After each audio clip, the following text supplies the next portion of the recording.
Hello everyone, let's have the discussion of the next topic for ITC and CN, and we are discussing the unit number 3, that is cyclic codes. Let's have the simple concept how to divide two polynomials. Although it is quite means the concept which you might have studied at the 7th or 8th standard, but still we will have to revise it only for the purpose means to formulate the code word what exactly the convention we are going to use, that must be clear in your mind.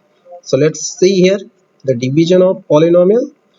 This is what the concept here. The simple thing is, if I want to divide, let's say, a of x by b of x, if this is what the division which we need to perform. So obviously this is nothing but the a of x which we used to write here, then the b of x which we used to write here. Let's have the division operation. So a of x by b of x. If a of x is x raised to 4 plus x square plus 1, this is what the a of x which is provided. So let me just perform the same kind of thing which I have done at the left side so that it will guide you more. So x raised to 4 plus x square plus 1. This is what we need to divide by. Let's say it is with the polynomial x plus 1. This is nothing but the b of x. This variable b of x is simply the assumption. Okay, now since I want to cancel this x raised to 4 term, it means I need to multiply this x. Remember here the simple thing is we are writing this particular polynomial in a descending form of their power.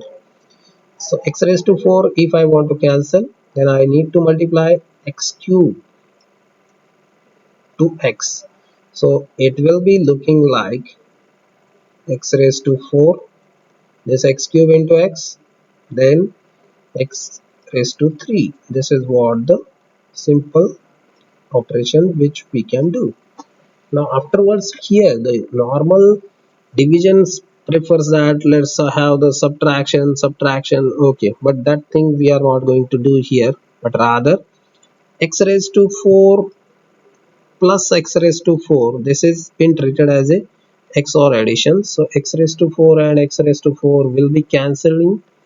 It means because of the XOR addition, this can be simplified like x raised to 4 into 1 XOR 1. So what is 1 XOR 1? It is nothing but 0. So 0 times, this is represented like 0 times x raised to 4. So it means it is 0.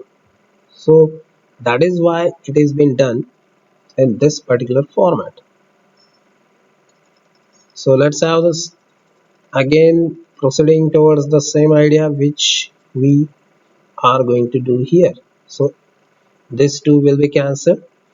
Now let's arrange this purposefully in a descending order of the powers. So x cube plus x square plus 1. Now in the next stage I need to cancel this highest degree term, that is x cube. So I will write here plus x square. So it will become like x cube plus x square. So these two similar terms will be cancelled and it will give 1. Now this is where one can conclude that a of x is equal to b of x into q of x, that is quotient polynomial, which will result with the addition of you can say the remainder polynomial. So r of x, this is what the remainder and this is what the quotient. So if you want to tally it, it will be tallied with this particular expression. Let's clear it. It is a of x is equal to b of x into q of x plus r of x. This can be well suited with the example. Let's say a is 7 and b is 3.